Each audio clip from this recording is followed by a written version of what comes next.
بسم اللہ الرحمن الرحیم۔ تمام تعریفیں اللہ کے لیے جو تمام جہانوں کا خالق اور مالک ہے، اور بے شمار درود و سلام ہو ہمارے آقا و مولا محمد مصطفیٰ صلی اللہ علیہ وآلہ وسلم، آپ کی آل اور آپ کے اصحاب پر۔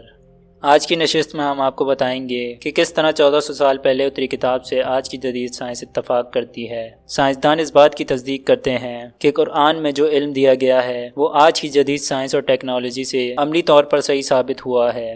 14 صدیاں پہلے اللہ تعالیٰ نے انسان کی ہدایت کے لیے قرآن اتارا۔ اس نے ہدایت کی کہ قرآن کو سن کر رہنمائی حاصل کرو۔ اپنی تنزیل سے روز حشر تک یہ کتاب انسانوں کی رہنمائی کا واحد ذریعہ رہے گی۔ قرآن کا بے نظیر مجموعہ اس کا اظہار ہے کہ یہ خدا کے الفاظ ہیں۔ اس کے ساتھ قرآن میں ایسی معجزانہ صفات ہیں جو یہ ثابت کرتی ہیں کہ یہ خدا کی نازل کردہ وحی ہے۔ اس میں سے ایک صرف یہ حقیقت ہے کہ وہ سائنسی حقائق جن پر سے ہم 20ویں صدی میں سائنس اور ٹیکنالوجی کی مدد سے پردہ اٹھا سکے، قرآن میں 1400 سال پہلے بیان کیے گئے۔ ظاہر ہے کہ قرآن سائنس کی کتاب نہیں ہے، بہرکیف بہت سے سائنسی حقائق جن کی قرآن میں گہری وضاحت کی گئی ہے صرف 20ویں صدی کی ٹیکنالوجی کی مدد سے دریافت کیے گئے۔ یہ حقائق قرآن کے نزول کے وقتوں میں نہیں جانے جا سکتے تھے۔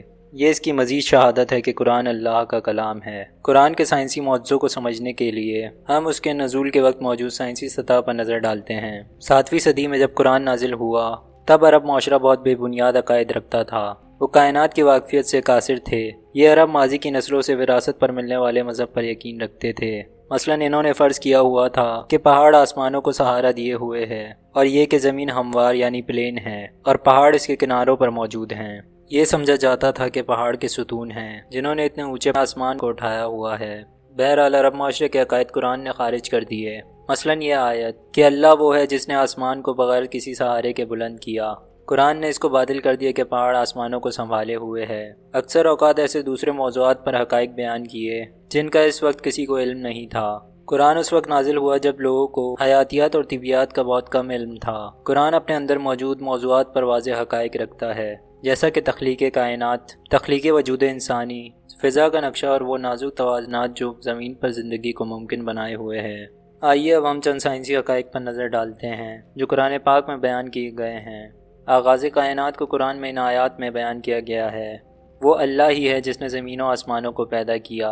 موجودہ آیت کی سائنسی معلومات قرآن میں دی گئی اس خبر سے پوری طرح متفق ہے کہ آج کی فلکی طبیعیات جس نتیجے پر پہنچی ہے وہ یہ ہے کہ مادے اور وقت کے طول و عرض اچانک ایک بڑے دھماکے کے نتیجے میں کائنات وجود میں آئی۔ اس واقعے کو جو بگ بینگ یا عظیم دھماکہ کہلاتا ہے، پوری کائنات کو 15 ارب سال پہلے پیدا کیا اور ایک واحد نقطے کے دھماکے سے عدم سے وجود میں لایا۔ جدید سائنسی حلقے اس بات پر متفق ہیں کہ عظیم دھماکہ کائنات کی ابتدا کا واحد ذریعہ ہے، اور یہی وہ واضح اشارہ ہے جس سے یہ پتہ لگا کہ کائنات کس طرح وجود میں آئی۔ عظیم دھماکے سے پہلے مادہ نامی کوئی چیز نہیں تھی۔ اس حالت عدم میں نہ تو مادہ تھا، نہ ہی طاقت اور نہ ہی وقت موجود تھا۔ مابعد طبیعیات کی روح سے مادہ، طاقت اور وقت تخلیق کیے گئے ہیں۔ اس حقیقت کا جو طبیعیات نے حال میں دریافت کی ہے، قرآن 1400 سال پہلے اعلان کرتا ہے۔ قرآن میں جو 14 صدیاں پہلے نازل ہوا، اس وقت فلکیات کے خیالات قدیمی تھے۔ کائنات کا پھیلاؤ اس طرح بیان کیا گیا: آسمانوں کو ہم نے اپنے زور سے بنایا اور بلا شبہ ہم اسے وسعت دینے والے ہیں۔ آسمانوں کا لفظ جیسا کہ اس آیت میں بیان کیا گیا ہے، قرآن میں بے شمار جگہ خلا اور کائنات کے معنوں میں استعمال ہوا ہے۔ یہاں پر بھی یہ لفظ انہی معنوں میں استعمال ہوا ہے۔ دوسرے الفاظ میں قرآن میں یہ خبر دی گئی ہے کہ کائنات پھیلتی ہے، اور یہی وہ نتیجہ ہے جس پر آج کے سائنسدان پہنچے ہیں۔ 20ویں صدی کے شروع تک سائنس میں یہ نظریہ رائج تھا کہ کائنات کا مزاج ٹھہرا ہوا ہے اور یہ بے بیاں وقت سے موجود ہے، یعنی ازل سے موجود ہے۔ بہرکیف جدید ٹیکنالوجی کی مدد سے ہونے والی تحقیقات، مشاہدات اور تجربات نے یہ انکشاف کیا ہے کہ حقیقت میں کائنات کی ابتدا ہوئی ہے اور یہ ازل سے موجود نہیں۔ 20ویں صدی کے ابتدا میں ایک روسی ماہر طبیعیات الیگزینڈر فریڈمین اور بیلجیم کے ماہر فلکیات جارج لیونٹون نے واضح حساب لگایا کہ کائنات مستقل حرکت میں ہے اور یہ مستقل پھیل رہی ہے۔ یہ حقیقت 1929 میں مشاہداتی اعداد و شمار سے بھی ثابت ہو گئی۔ آسمان سے دوربین کے مشاہدے کے دوران ماہر فلکیات ایڈورڈ ہبل نے دریافت کیا کہ ستارے اور کائنات مستقل ایک دوسرے سے دور جا رہے ہیں۔ وہ کائنات جہاں ہر چیز ایک دوسرے سے دور جا رہی ہے، کائنات کے پھیلاؤ پر دلالت کرتی ہے، جو قرآن میں اس وقت سمجھایا گیا تھا جب اسے کوئی نہیں جانتا تھا، کیونکہ قرآن پاک اللہ کا کلام ہے جو کائنات کا خالق اور حاکم ہے۔ قرآن میں چاند اور سورج کا حوالہ دیتے ہوئے اس بات پر زور دیا گیا ہے کہ ان میں سے ہر ایک مخصوص دائرے میں حرکت کر رہا ہے۔ وہی ہے جس نے رات اور دن کو تخلیق کیا اور چاند اور سورج کو، ان میں سے ہر ایک اپنے مدار میں تیرتے پھرتے ہیں۔ ایک دوسری آیت میں یہ بھی بتایا گیا ہے کہ سورج ساکت نہیں ہے بلکہ ایک ترتیب سے حرکت کر رہا ہے، اور سورج کے لیے جو مقرر کردہ راہ ہے وہ اسی پر چلتا ہے۔ یہ ہے مقرر کردہ قادر مطلق اور مقرر علم اللہ کا۔ یہ حقائق جن سے قرآن نے آگاہ کیا ہمارے دور کے فلکی مشاہدات سے دریافت ہوئے۔ فلکیات پر ماہرین کے تجربے کے مطابق سورج ایک مخصوص ترین رفتار سے ایک روشن ستارے سٹار ویگا کی طرف سفر کر رہا ہے۔ سورج کے ساتھ اس کی کشش شمسی کے زیر اثر تمام سیارے اور سیارچے بھی فاصلہ طے کر رہے ہیں۔ اس کے ساتھ کائنات میں موجود تمام سیارے ایسی ہی منظم حرکت میں ہیں۔ اس طرح کی گردشوں اور راستے سے بنی ہوئی ساری کائنات قرآن میں اسی طرح کندہ کی گئی ہے۔ قسم ہے راہو والے آسمان کی، مجموعی طور پر کائنات میں 200 خرب کہکشائیں ہیں اور ہر ایک میں 200 خرب ستارے ہیں۔ زیادہ تر ستارے سیارے رکھتے ہیں اور بہت سے سیاروں میں سیارچے ہیں۔ یہ تمام آسمانی اجسام شمار شدہ مدار میں حرکت کرتے ہیں۔ لاکھوں سال سے ان میں سے ہر ایک اپنے دائرے میں مکمل ہم آہنگی سے تیر رہا ہے اور دوسروں سے بالکل جدا ہے۔ اس کے علاوہ کئی دمدار ستارے بھی اپنے مقرر کردہ مداروں میں گھوم رہے ہیں۔ یہ مدار صرف آسمانی اجسام تک محدود نہیں ہے بلکہ کہکشائیں بھی مقرر کردہ منظم دائروں میں گھوم رہی ہیں۔ اس حرکت کے دوران کوئی فلکی جسم ستارہ یا سیارہ نہ تو ایک دوسرے کے مدار سے گزرتا ہے اور نہ ہی ٹکراتا ہے۔ بلا شبہ یہ مشاہدہ کیا گیا ہے کہ کچھ کہکشائیں ایک دوسرے کے پاس سے اس طرح سے گزرتی ہیں کہ ان کے حصے ایک دوسرے کو چھوتے بھی نہیں۔ یقیناً جس وقت قرآن نازل ہوا بنی نوع انسان کے پاس نہ تو دوربینیں تھیں، نہ جدید ٹیکنالوجی کے وہ لاکھوں کلومیٹر دور خلا کا مشاہدہ کر سکتا، اور نہ جدید طبیعیات اور فلکیات کا علم تھا، اور نہ ہی اس وقت یہ طے کیا جا سکتا تھا کہ کائنات میں مدار اور راستے ہیں۔ جیسا کہ اس آیت میں بیان ہوتا ہے، قسم ہے راہوں والے آسمان کی، قرآن نے ہم پر اس وقت صاف واضح کر دیا کہ قرآن اللہ کا کلام ہے۔ قرآن پاک میں اللہ ہماری توجہ آسمان کی دلچسپ صفات کی طرف متوجہ کرتا ہے۔ آسمان کو محفوظ چھت بھی ہم ہی نے بنایا ہے، لیکن لوگ ہماری نشانیوں سے منہ پھیرتے ہیں۔ آسمان کی یہ خصوصیت 20ویں صدی میں سائنسی تحقیقات سے ثابت ہوئی۔ وہ فضا جو زمین کو گھیرے ہوئے ہے، سلسلہ حیات میں فیصلہ کن افعال ادا کرتی ہے، چھوٹے بڑے شہاب ثاقب کو روک کر زندگی کو نقصان پہنچانے سے محفوظ رکھتی ہے۔ اس کے ساتھ ساتھ اوزون روشنی کی ان شعاؤں کو بھی صاف کرتی ہے جو جانداروں کے لیے نقصان دہ ہیں۔ دلچسپ بات یہ ہے کہ ہوا صرف بے ضرر اور کارآمد شعاؤں کو ہی زمین پر گرنے دیتی ہے۔ یہ تمام شعائیں زندگی کے لیے حیات بخش ہیں۔ غیر بنفشی شعائیں جن کا صرف کچھ حصہ فضا سے گزر سکتا ہے، پودوں اور تمام جاندار کے لیے بہت ضروری ہیں۔ سورج سے نکلنے والی غیر بنفشی شعاؤں کی بڑی تعداد اوزون کی سطح پر رک جاتی ہے۔ صرف ایک حد تک چنا ہوا قوس قزح کا ضروری حصہ زمین تک پہنچتا ہے۔ اوزون کا حفاظتی عمل یہاں ختم نہیں ہوتا۔ فضا زمین کو خلا میں جمنے والی سردی سے بھی محفوظ رکھتی ہے، جو کہ تقریباً -270 ڈگری سینٹی گریڈ ہے۔ صرف فضا ہی زمین کو نقصان دہ اثرات سے نہیں بچاتی، اس کے ساتھ ساتھ زمین کی مقناطیسی میدان سے پیدا شدہ وین ایلم ویٹ نامی تہ بھی زمین کو دھنکارنے والی ضرر رساں شعاؤں کے لیے حفاظتی ڈھال بنتی ہے۔ یہ شعائیں جو سورج اور دوسرے ستاروں سے مستقل منعکس ہوتی ہیں، جانداروں کے لیے مہلک ہیں۔ اگر وین ایلم ویٹ موجود نہ ہوتی تو شمسی طور پر پیدا ہونے والے گرابار طوفان زمین پر موجود ساری حیات کو تباہ کر دیتے۔ حال میں یہ سراغ لگایا گیا ہے کہ ان کوندوں سے نکلنے والی طاقت ایسے 1,00,000 ایٹم بمبوں کے برابر ہے جیسا کہ ہیروشیما پر گرایا گیا تھا۔ ایک کوندے کے لپکنے کے 48 گھنٹوں بعد یہ مشاہدہ کیا گیا کہ قطب نما کی مقناطیسی فیلڈ غیر معمولی حرکات رکھتی ہے اور زمین کے اطراف میں 700 کلومیٹر تک درجہ حرارت 25,000 ڈگری سینٹی گریڈ تک بڑھ گیا۔ یقیناً زمین سے بہت بلندی پر ایک بہترین نظام کام کر رہا ہے۔ یہ ہماری زمین کو گھیرے ہوئے ہے اور آفات سے تحفظ دیتا ہے۔ اگرچہ سائنسدانوں کو حال ہی میں اس سے آگاہی ہوئی، لیکن قرآن پاک میں ہمیں صدیوں پہلے قرہ بعد اوزون کے حفاظتی ڈھال ہونے کی خبر دی تھی۔ ہم نے آسمان کو تمہارے لیے حفاظتی چھت بنایا۔ سورہ طارق کی 11ویں آیت میں ہمیں آسمان کے پلٹنے کی خبر دی گئی ہے۔ اس آیت میں جو قرآنی ترجمے سے گردش کا لفظ ہے، پلٹنے کا مطلب بھی رکھتی ہے۔ جیسا کہ علم ہے کہ زمین کو گھیرنے والا قرہ بعد کئی تہوں پر مشتمل ہے، ہر تہ زندگی کے لیے اہم سبب رکھتی ہے۔ تحقیقات نے منکشف کیا ہے کہ یہ نہیں ان تمام مادوں سے جن سے ان کا سامنا ہوتا ہے یا تو ان کو خلا میں واپس کر دیتی ہے یا زمین پر پہنچا دیتی ہے۔ آئیے اب کچھ مثالوں کی مدد سے زمین کی تہوں کے پلٹنے کے عمل کا جائزہ لیتے ہیں۔ ٹروپوسفیئر زمین سے 15 کلومیٹر اوپر موجود آبی بخارات کو ٹھنڈا کر کے زمین کی طرف واپس لوٹا دیتا ہے۔ اوزونوسفیر جو زمین سے 25 کلومیٹر کی بلندی پر ہے، ذرہ رساں اور تابکاری غیر بنفشی شعاؤں کو روک کر واپس خلا میں بھیج دیتی ہے۔ آئنوسفیر زمین سے نشر ہونے والی ریڈیو ٹرانسمٹ لہروں کو خبر رساں سیارے کی مانند زمین کے مختلف حصوں میں پہنچاتی ہے۔ اسی وجہ سے ریڈیو اور ٹیلی ویژن کی نشریات طویل فاصلے تک پہنچتی ہیں۔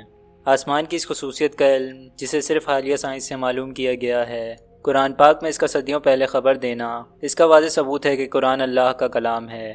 کائنات کی ایک حقیقت جس کا قرآن پاک کی آیات میں انکشاف کیا گیا ہے، یہ ہے کہ آسمان 7 تہوں سے بنا ہے۔ وہ اللہ ہے جس نے تمہارے لیے چیزوں کو پیدا کیا، پھر آسمان کی طرف قصد کیا اور ان کو ٹھیک ٹھاک 7 آسمان بنایا، اور وہ ہر چیز کو جانتا ہے۔ آسمان کا لفظ جو قرآن میں کئی جگہ استعمال ہوا، زمین، آسمان اور تمام کائنات کا حوالہ رکھتا ہے۔ اس آیت کا مطلب ہے کہ آسمان یا کرہ-آباد 7 تہوں پر مشتمل ہے۔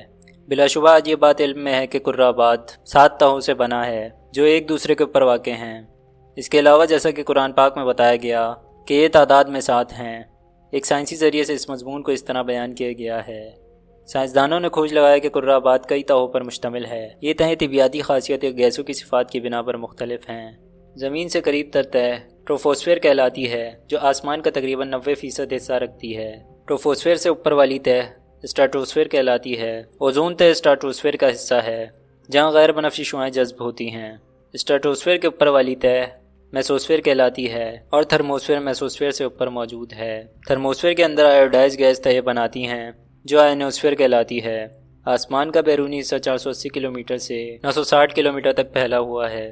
یہ حصہ ایگزوسفیر کہلاتا ہے۔ اگر ہم اس طریقے سے حساب لگائیں تو دیکھیں گے کہ کرہ-آباد یعنی آسمان 7 تہوں سے بنا ہے۔ جیسا کہ آیات میں بیان کیا گیا، یہ ایک عظیم معجزہ ہے۔ یہ حقائق جو 20ویں صدی میں ٹیکنالوجی کے بغیر نہیں معلوم کیے جا سکتے تھے، قرآن پاک میں 1400 سال پہلے وضاحت سے بیان کر دیے گئے۔ قرآن پاک ہماری توجہ پہاڑوں کے ایک اہم جغرافیائی عمل کی طرف کرتا ہے، اور ہم نے زمین میں پہاڑ بنائے تاکہ وہ مخلوق کو لے کر ہل نہ سکے۔ جیسا کہ دیکھا گیا، اس آیت میں بیان کیا گیا، پہاڑوں کے ذمے زمین کو دھچکوں سے بچانا ہے۔ اس حقیقت کو جس وقت قرآن پاک نازل ہوا کوئی نہیں جانتا تھا۔ حقیقتاً یہ بات حال ہی میں جدید جغرافیہ کی مدد سے روشن ہوئی ہے۔ ان معلومات کے مطابق پہاڑ زمین کی عظیم چادروں کی حرکت اور ٹکراؤ سے ابھرتے ہیں۔ جب 2 چادریں ٹکراتی ہیں تو طاقتور چادریں دوسری چادروں کے اندر سمٹ جاتی ہیں۔ اوپر والی تہ دوہری ہو کر پہاڑ کی شکل اختیار کر لیتی ہے، اور کمزور اور پتلی تہیں نیچے کی طرف گہرائی میں چلی جاتی ہیں۔ اس کا مطلب یہ ہے کہ پہاڑ کا نچلا حصہ بھی اتنا ہی لمبا چوڑا ہوتا ہے جیسا کہ وہ حصہ جو زمین کے باہر ہوتا ہے اور ہمیں نظر آتا ہے۔ سائنس میں پہاڑوں کا ڈھانچہ اس طرح بیان کیا گیا ہے جہاں بر اعظم زیادہ گنجان ہو، جیسا کہ پہاڑی علاقوں میں زمین کا حصہ گہرا ہو جاتا ہے۔ ایک آیت میں پہاڑوں کی اس صفت کو میخوں سے نسبت دی گئی ہے۔ کیا ہم نے زمین کو فرش نہیں بنایا اور پہاڑوں کو اس کے میخوں؟ پہاڑ دوسرے الفاظ میں زمین کی سطح کے بالائی اور زیریں حصوں میں پھیل کر زمین کی چادروں کو کڑکڑا کر ملا دیتے ہیں۔ اس طرح یہ زمین کے خول کو محفوظ کر کے بہنے سے بچاتے ہیں۔ مختصراً ہم پہاڑوں کو کیلوں سے تشبیہ دے سکتے ہیں جو لکڑی کی 2 چادروں کو جوڑے۔ پہاڑوں کے اس عمل کو سائنسی مطبوعات میں آئسوٹیسی کہتے ہیں۔ زمینی خول میں عموماً توازن زیر سطح ہونے والے چٹانی بہاؤ سے برقرار رکھا جاتا ہے۔ پہاڑوں کا یہ اہم کردار جو جدید جغرافیہ کی تحقیقات سے دریافت کیا گیا، قرآن پاک میں صدیوں پہلے منکشف کیا گیا، اور ہم نے زمین میں مضبوطی سے پہاڑ بنائے تاکہ وہ اس کو لے کر ہل نہ سکے۔ اس آیت میں ہمیں آگاہ کیا گیا ہے کہ پہاڑ جیسا کہ ہمیں دکھائی دیتے ہیں ساکت نہیں ہیں اور مستقل حرکت میں ہیں، اور آپ پہاڑوں کو دیکھ کر اپنی جگہ جمع ہونے کا خیال کرتے ہیں، لیکن یہ بھی بادل کی طرح اڑتے پھریں گے۔ یہ ہے صرف اللہ کی جس نے ہر چیز کو مضبوط بنایا، اور جو کچھ تم کرتے ہو وہ اس سے باخبر ہے۔ پہاڑوں کی اس حرکت کی وجہ اس زمین کی حرکت ہے جس پر وہ واقع ہیں۔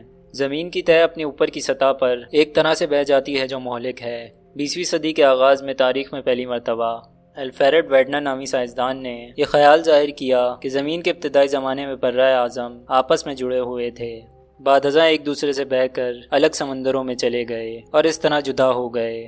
سائنسدان ویڈنر کی موت کے 50 سال بعد یہ سمجھ پائے کہ ویڈنر درست تھا۔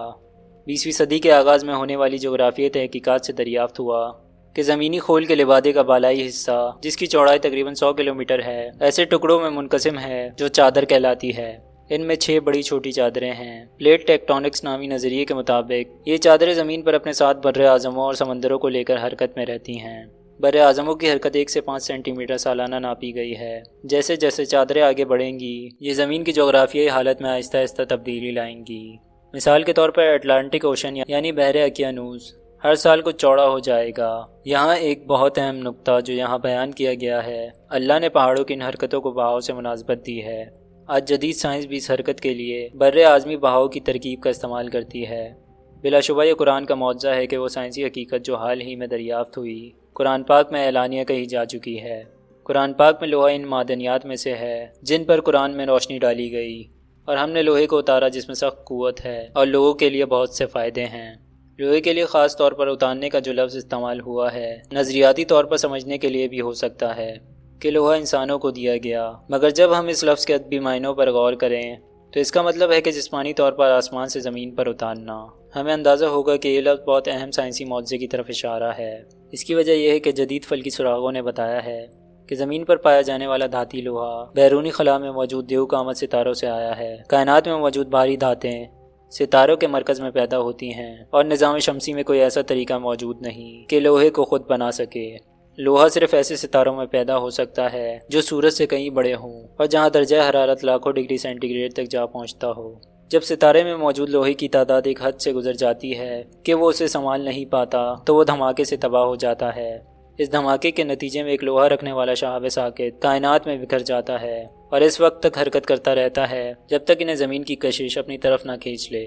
ان سب سے ظاہر ہوتا ہے کہ دھاتی لوہا زمین پر نہیں تشکیل ہوتا، بلکہ خلا میں موجود دھماکے کے نتیجے میں شہاب ساکت کے ذریعے زمین پر اتارا جاتا ہے، بالکل اسی طرح جیسا کہ آیت میں بیان کیا گیا۔ یہ واضح ہے کہ یہ حقیقت 7ویں صدی میں سائنسی طور سے نہیں جانی جا سکتی تھی جب قرآن پاک نازل ہوا اور ہم نے لوہے کو اتارا جس میں بے پناہ طاقت ہے اور لوگوں کے لیے فائدے ہیں۔ اس کے علاوہ سورہ حدید کی 25ویں آیت جس میں لوگوں کا حوالہ دیا گیا وہ دلچسپ خفیہ حساب رکھتی ہے۔ عربی زبان میں امجد کے لحاظ سے الحدید کے اعداد 57 ہیں اور صرف حدید کے اعداد 26 ہیں۔ یہی 26 لوہے کا جوہری شمار یعنی آئرن کا اٹامک نمبر ہے۔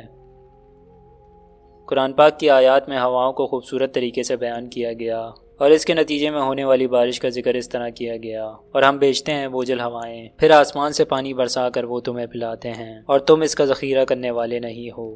اس آیت میں اس بات کی نشاندہی ہے کہ بارش کی تیاری کا پہلا مرحلہ ہوا ہے۔ سمندر سے بخارات کی شکل میں اڑنے والا پانی گرد و غبار کے ساتھ مل کر ہوا کے ذریعے قربات کی اوپری سطح تک پہنچایا جاتا ہے۔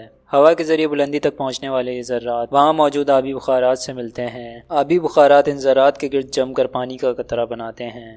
یہ آبی قطرات پہلے ایک دوسرے کے قریب آ کر بادل بناتے ہیں اور پھر زمین پر بارش کی صورت میں برس جاتے ہیں، جیسا کہ آیا ہے۔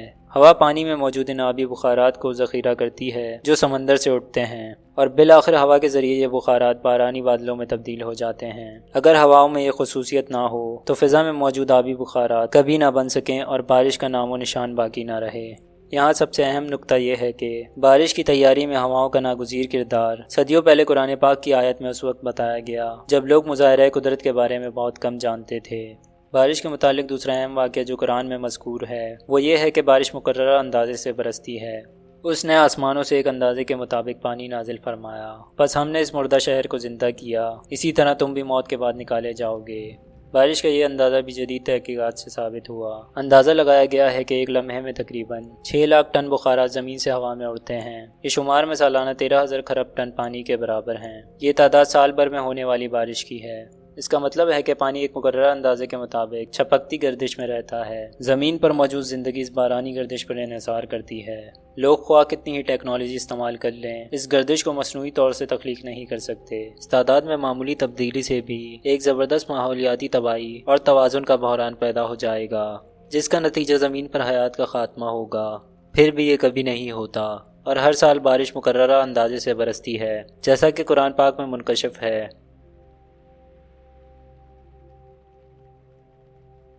سمندروں کی ایک حال ہی میں معلوم کردہ خصوصیت قرآن پاک کی ایک آیت میں مذکور ہے۔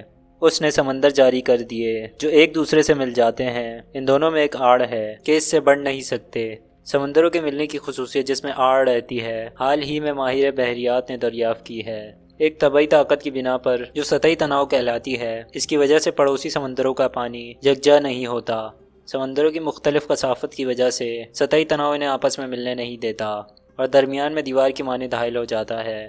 اس کا دلچسپ رخ یہ ہے کہ اس دور میں جب لوگوں کو طبیعیات اور سطحی تناؤ کا کوئی علم نہیں تھا، اس وقت اسے قرآن نے انکشاف کیا۔ حالیہ دریافتوں سے پہلے یہ سمجھا جاتا تھا کہ بچے کی جنس کا تعین ماں کے خلیوں سے ہوتا ہے، یا زیادہ سے زیادہ یہ کہ بچے کی جنس نر اور مادہ دونوں کے خلیوں سے بنتی ہے، مگر قرآن میں ہمیں بالکل مختلف معلومات دی گئی ہیں۔ قرآن میں یہ بیان ہے کہ زنان پن یا مردانگی جرثوموں کے کوکھ میں آنے کے بعد وجود میں آتی ہے، اور یہ کہ اسی نے جوڑا یعنی نر اور مادہ پیدا کیا نطفے سے جب کہ وہ ٹپکایا جاتا ہے۔ جنسیات اور مالیکولر حیاتیات کے ابھرے ہوئے اصولوں سے قرآن میں دی گئی اس اطلاع کی درستگی پتہ چلتی ہے۔ اب یہ طے شدہ بات ہے کہ جنس کا تعین نر سے آنے والے جرثومے کرتے ہیں، اور یہ کہ مادہ کا اس عمل میں کوئی کردار نہیں ہوتا ہے۔ جنس کے تعین میں کروموسومز بنیادی عنصر ہیں۔ انسان میں پائے جانے والے 46 میں سے 2 کروموسومز جنسی کروموسومز کے طور پر پہچانے گئے ہیں۔ یہ 2 کروموسومز نر میں XY اور مادہ میں XX کہلاتے ہیں، کیونکہ ان کی شکل ان حروف سے ملتی ہے۔ Y کروموسومز میں وہ زنجیر ہوتی ہے جس میں مردانگی کا خفیہ شمار ہوتا ہے، جبکہ X کروموسوم زنانہ خفیہ شمار رکھتی ہے۔ ایک نئے انسان کی تخلیق کا عمل ان دونوں کروموسومز کی یکجائی سے شروع ہو جاتا ہے، جو نر اور مادہ میں جوڑے کی شکل میں پائے جاتے ہیں، جو مادہ میں تولیدی کے دوران علیحدہ ہوتے ہیں۔ دوسری جانب مردانہ جنسی خلیے 2 مختلف خلیے بناتا ہے، ایک میں X کروموسومز اور دوسرے میں Y کروموسومز ہوتے ہیں۔ اگر زنانہ X کروموسومز والے خلیے سے مل جائے تو بچہ مادہ ہوگی، اور اگر وہ Y کروموسومز والے جرثومے سے ملے تو بچہ نر ہوگا۔ دوسرے الفاظ میں بچے کی جنس اس پر منحصر ہے کہ کون سا نر جرثومہ مادہ X کروموسوم سے یکجا ہوتا ہے۔ 20ویں صدی میں جنسیات کی دریافت سے پہلے اس میں سے کسی بات کا علم نہیں تھا۔ بلا شبہ بہت سے معاشروں میں یہ خیال رائج تھا کہ بچے کی جنس کا تعین ماں کے جسم سے ہوتا ہے، اسی لیے لڑکیوں کی پیدائش پر عورت کو الزام ٹھہرایا جاتا تھا۔ بہرکیف انسانی جنس کی دریافت سے 13 صدیاں پہلے قرآن نے یہ انکشاف کر کے کہ بچے کی جنس کا تعین مادہ سے نہیں بلکہ ان جرثوموں سے ہوتا ہے جو نر کے نطفے سے نکلتے ہیں، اس توہم کو توڑا۔ اگر ہم لوگوں کی بناوٹ سے متعلق قرآنی حقائق کا تجزیہ کریں تو ہمارا سامنا اہم سائنسی معجزوں سے ہوگا۔ جب نر کا جرثومہ مادہ کے انڈے سے ملتا ہے تو پیدا ہونے والے بچے کا سد بن جاتا ہے۔ یہ واحد خلیہ جو حیاتیات میں زائگوٹ کہلاتا ہے فوراً تقسیم ہو کر بڑھنا شروع کر دیتا ہے اور بالآخر لوتھڑے کی شکل اختیار کر لیتا ہے۔ یہ زائگوٹ اپنی تیاری کے مراحل بیکار نہیں گزارتا بلکہ کوکھ سے اس طرح چپک جاتا ہے جیسے کوئی جڑ زمین سے جڑی ہو۔ اس تعلق کے ذریعے زائگوٹ ماں کے جسم میں وہ تمام ضروری عناصر حاصل کرتا ہے جو اس کی نشو و نما کے لیے ضروری ہیں۔ یہاں اس نقطے پر قرآن کا ایک اہم معجزہ منکشف ہوتا ہے۔ ماں کی کوکھ میں زائگوٹ کا حوالہ دیتے ہوئے اللہ نے قرآن پاک میں الق کا لفظ استعمال کیا ہے۔ پڑھ اپنے رب کے نام سے جس نے پیدا کیا، جس نے انسان کو خون کے لوتھڑے سے پیدا کیا۔ پڑھ تیرا رب بڑے کرم والا ہے۔ عربی میں الق کا مطلب ایسی چیز ہے جو کسی سے جم جائے۔ یہ لفظ عام طور پر جوکوں کے لیے استعمال ہوتا ہے جو کسی جسم سے خون چوسنے کے لیے چپک جاتی ہے۔ یقیناً یہ ماں کی کوکھ میں نشو و نما پانے والے زائگوٹ کے لیے یہ لفظ اتفاقی طور پر استعمال نہیں ہوا۔ یہ ایک بار پھر ثابت کرتا ہے کہ قرآن اللہ کی وحی ہے جو تمام جہانوں کا مالک ہے۔ قرآن میں اس آگاہی کے دوران کہ اللہ کے لیے موت کے بعد زندہ کرنا آسان ہے، آدمی کی انگلیوں کے نشانات پر خاص طور پر زور دیا گیا ہے۔ ہاں ضرور ہم قادر ہیں کہ اس کی پور پور تک درست کر دیں۔ انگلیوں کے نشانات پر زور دینا بہت اہم معنی رکھتا ہے کیونکہ ہر ایک کے انگلیوں کے نشانات دوسرے سے الگ ہیں۔ ہر شخص جو زندہ ہے یا کبھی حیات رہ چکا ہے انگلیوں کے مختلف نشانات رکھتا ہے۔ اس کی وجہ سے پوری دنیا میں انگلیوں کے نشانات ایسی ذاتی شناخت کے طور پر استعمال کیے جاتے ہیں جن کا انسان بلا شرکت غیر حاصل ہے، مگر اہم بات یہ ہے کہ انگلیوں کے نشانات بطور شناخت 19ویں صدی کے آخر میں دریافت کیے گئے۔ اس سے پہلے لوگ انگلیوں کے نشانات کو عام خیال سمجھتے تھے جن کی کوئی خاص اہمیت یا معنی نہیں تھے۔ بہرحال قرآن میں انگلیوں کے نشانات جنہوں نے اس وقت تک کسی کو متوجہ نہیں کیا تھا ان کا ذکر کرتے ہوئے ان کی اہمیت کی طرف ہماری توجہ مرکوز کرتا ہے، وہ اہمیت جو ہمارے دور میں دریافت کی گئی۔ قرآن میں مذکور شدہ معلومات کا ایک اور اہم پہلو ماں کی کوکھ میں انسان کی نشو و نما کی آگاہی ہے۔ قرآنی آیت میں یہ بیان کیا گیا ہے کہ ماں کی کوکھ میں پہلے ہڈیاں وضع ہوتی ہیں، پھر پٹے بنتے ہیں جو ان ہڈیوں کے گرد لپٹ جاتے ہیں، پھر نطفے کو ہم نے جمع ہوا خون بنا دیا، پھر اس خون کے لوتھڑے کو گوشت کا لوتھڑا کر دیا، پھر گوشت کے لوتھڑے میں ہڈیاں بنائیں، پھر ہڈیوں کو ہم نے گوشت پہنا دیا، پھر دوسری بناوٹ میں پیدا کر دیا۔ برکتوں والا ہے وہ اللہ جو سب سے بہترین خالق ہے۔ ایمبریولوجی سائنس کی وہ شاخ ہے جو ماں کی کوکھ میں ادھورے بچے کی نشو و نما میں غور و فکر کرتی ہے۔ حال ہی میں ایمبریولوجسٹ نے اندازہ لگایا کہ ایمبریو میں ہڈیاں اور پٹھے ایک ہی وقت میں وضع ہوتے ہیں۔ اپنی وجوہات کی بنا پر بہت عرصے تک کچھ لوگ یہ سمجھتے رہے کہ یہ آیت سائنس سے متنازع ہے، پھر بھی جدید خوربینی تحقیقات نے جو نئی ٹیکنالوجی کی ترقی کی مدد سے کی گئی ہیں بتایا ہے کہ قرآن کے انکشافات لفظ بلفظ درست ہیں۔ خوربینی سطح پر کی گئی ان تحقیقوں سے مشاہدہ پیدا ہوا ہے کہ ماں کی کوکھ کے اندر تکمیل کے مراحل اسی طرح ہوتے ہیں جیسا کہ آیات میں ہے۔ پہلے امبریو کے ٹیشوز نرم ہڈیوں میں تبدیل ہوتے ہیں، پھر ہڈیوں کے گرد موجود ریشموں سے چنے گئے پٹھوں کے خلیے اکٹھا ہو کر ہڈیوں کو محفوظ کرتے ہیں۔ یہ امر سائنسی مطبوعات میں ان الفاظ میں بیان کیا گیا ہے۔ 7ویں ہفتے کے دوران ڈھانچہ جسم میں پھیلنا شروع کر دیتا ہے اور ہڈیاں مانوس شکل اختیار کرتی ہیں۔ 7ویں ہفتے کے اختتام پر اور 8ویں ہفتے کے دوران پٹھے وضع شدہ ہڈیوں کے گرد اپنی جگہ سنبھال لیتے ہیں۔ مختصراً انسانی نشو و نما کے مراحل جیسا کہ قرآن پاک میں بیان کیے گئے ہیں جدید ایمبریولوجی کی معلومات سے مکمل ہم آہنگی رکھتے ہیں۔ قرآن میں یہ بیان کیا گیا ہے کہ ماں کی کوکھ میں ساری نشو و نما 3 مراحل میں ہوتی ہے۔ وہ تمہیں تمہاری ماؤں کی کوکھوں میں ایک کے بعد دوسری بناوٹ پر بناتا ہے، 3 دوروں میں۔ یہی اللہ تمہارا رب ہے، اسی کے لیے بادشاہی ہے، اس کے سوا کوئی معبود نہیں، پھر تم کہاں بہک رہے ہو؟